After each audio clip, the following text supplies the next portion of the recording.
Day 333 of Russia's 3-day limited special military operation in Ukraine. Juzzy here, and today is another update as I take a simplified and down-to-earth approach to some of the most important happenings on the ground in Ukraine, and we'll start off with those Russian military losses as we take a look at the exhaustion of the Russian forces there, and currently Russia is sitting on 120,760 Russian military personnel losses, which represents an addition of 600 in the past 24 hours. Then looking at the Russian hardware losses, so 5 tanks, 12 APCs, 9 artillery systems, and even a couple of MLRS, so they are the rocket systems. Then we'll move back to the map and we'll firstly take a quick peek at inside of Russia, where a fuel tanker train was burning in Angarsk, which is actually in central Russia there, if I can find it in a timely manner. Oh, it's hiding around here. Now, local authorities blamed it on a safety breach, but what they probably meant to say was that partisan activity in the region wanted to slow down the war efforts in Ukraine. It's happened before, and remember, nothing is ever confirmed in Russia until their politicians deny it. Then we'll move back into the Ukrainian map there in the Donbass, a little bit in the north, where UK intelligence specifically has noted that Ukrainian troops have made small gains near Crimea, but also that they successfully defended against Russian counterattacks as well. Then we'll move down a little bit south to Soledar, where the lines on the map haven't really changed in the last day or so, but maybe that's the point, as Russia has been unable to maintain its previous momentum in the region for today. And reason being, Russian forces in Soledar are constantly being hit by Ukrainian artillery at the moment, as AFU drones continue to provide accurate targeting data all day and night. But to be honest, even if Russia or the Russian forces were better suited to withdraw from this position in the near future, that still wouldn't happen, because Russia would rather save face and lose lots of soldiers at this position rather than withdraw from the town entirely.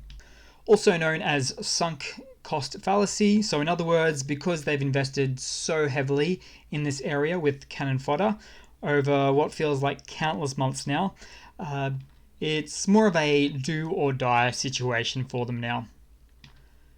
Then a bit further south, there was a bit of senseless Russian shelling on residential locations overnight in Karakova, which is around this basin area here to the south.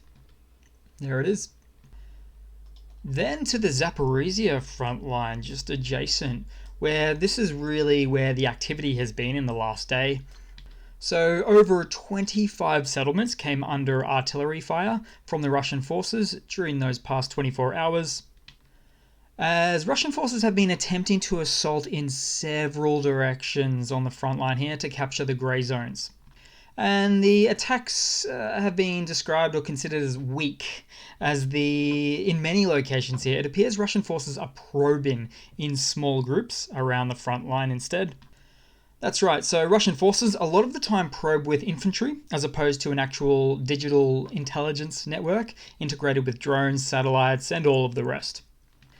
But the major fighting is concentrated in the same areas that it has been taking for months now around this region here, just south of Orikhiv. The only difference now is Russian forces try to seize the initiative and capture these grey zones. At the same time, Russia also have some major concerns about Tokmak falling to the Ukrainian army. Again, let's have a look at how far this is from, say, the front line, approximately 30 kilometers or about 20 miles. And I don't blame them. So what have they done? Spent months setting up fortifications, utilizing cheap cope cones, of course, all around Tokmak. So not just in the north or the east, but practically surrounding the whole city. Now, there can actually be several really good reasons for taking on this fortification strategy around on the battlefield or in a city like Tokmak occupied by the Russian forces, but none of those would actually apply to a successfully invading force.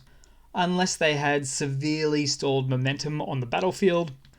Because had they not stalled, these fortifications instead would obviously be bordering a neighbouring country, like on the border next to Poland, for instance. Now, there's more to that story than what I've said, but one such reason is to stop their own forces from deserting.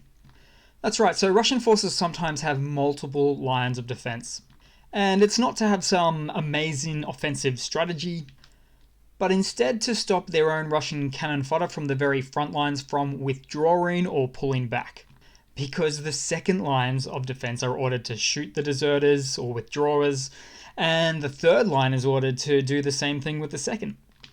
Yep, the Russian army doesn't take the compassionate approach looking to preserve the lives of their soldiers.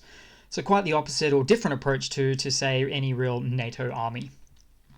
Then we'll move across to some news for today. So let's see. Okay, so in light of the recent Ramstein summit in Germany, the Ukrainian Defense Minister Reznikov said although German Leopard tanks weren't pledged by Germany, he was otherwise satisfied with the outcome from the summit, which includes a lot of countries pledging a lot of equipment to defeat the Russian invasion in Ukraine.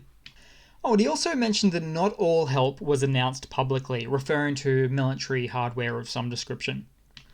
Although, as an outcome to this summit, it does look like Ukrainians will get the training for the German tanks, at least, for when Germany finally hits the go button on them. And German Chancellor Scholz is still not getting a lot of love right now, due to holding out on supplying or authorizing tank transfers from other countries to Ukraine that hold them. In fact, interestingly, Germany recently suggested they'll supply them provided that the US sends their own Abrams tanks. But the key important difference here being that many European countries already have the tanks for the authorization of the transfer to send them next door, for instance, from Poland to Ukraine. Also, the maintenance and the training facilities for them. The US Abrams tanks, by contrast, don't have this military infrastructure in the region, which might mean Scholz's goal was to generate a pretext for doing nothing, which might be a little cold and calculated if you ponder that thought for too long. But also, to be fair to him, from his perspective, he would be seeing it as protecting Germany from being potentially the first nuclear target from Russia, as part of a very hypothetical, escalated scenario. Then in some other news, everybody's favorite Kremlin mouthpiece, editor-in-chief of the Russian state-controlled RT news organization, and almost always seen in a low-cut top, Margarita Simonian, has changed her rhetoric in recent times from saying sanctions don't work to the West is going to send us back to the 90s by sanctioning consumer products and electronics such as iPads and iPhones. And my wider point here would be that the fall of the Soviet Union 30 plus years ago in part occurred due to the population the Soviet population seeing the West had a better quality of life than them, even before the days of the internet.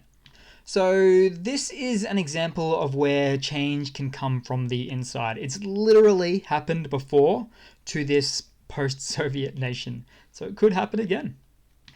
Oh, but I also like how she said everything will turn into a pumpkin, referring to Russians being forced to use older, outdated technology, I guess useless like a pumpkin. And in a pre-mobilization blunder segment, there's lots of outlets, news outlets, that say that Putin might announce another mobilization soon. But what these articles sometimes fail to mention is that mobilization is already occurring, albeit in a more slow and unofficial rollout of sorts. So whether it's people in St. Petersburg or Moscow receiving recent letters instructing them of their newfound mobilization status, or Wagner recruiting prisoners or African militia groups, make no mistake, Putin's decision for another mobilization has already been made some time ago. The only decision Putin hasn't made is if or when he's going to officially tell the public about it or not. Then in another Russian military mobilization blunder, so with this video, quite a common example of some troubles that mobilized Russians face when going to war. So this lad got sent 2,000 miles from his central Russian oblast home to the Donbass, and his wife checked their bank statements and accounts and realized he wasn't getting paid for his involvement in the war. Well, not really. He initially got some small payments in October and November last year that amounted to the tune of $400. Then the payments just stopped coming through, even though he's basically at the front lines of the war. And as it turns out, some higher-up Russian commander placed him in their reports as not even having left his own hometown in Russia, let alone the country. You see, this way, Russia doesn't have to pay the guy, and many more just like him. Russia, you classy country, you've done it again. But with this guy, he's a little bit different to some of the others, because when he talks, you can tell he's not as naive as the younger Russian soldiers that this happens to, or when they get pushed to the front line when they're meant to be in the rear as artillerymen, that think things like, oh, a terrible unfortunate mistake or mishap has accidentally befallen me. And so anyway, this guy also said that his comrades that he's with, many of them are in the exact same situation, that they're like ghosts, as they're officially on reports speaking in Russia. Then some funnies to round it off with. So the Russian rooftop Pantsir air defense systems continue to pop up in Moscow, forming a protective net around, oh, what do you know, the Kremlin, which definitely indicates the low level of confidence the Russian government or Putin himself has in the abilities of the Russian armed forces. Oh, and the Russian aerospace defense forces too. And I probably wouldn't either. They can't even protect their own air bases. Now, a question might be, do other countries' capitals protect themselves with air defense systems? Absolutely. But do they do it in a makeshift manner, mounted on a not fit for purpose building a rooftop or rooftops halfway through a war engagement, making them look super desperate? No. Having said all that, it could be a part of a fear-mongering campaign installed by the Kremlin, but I genuinely think Putin ordered this.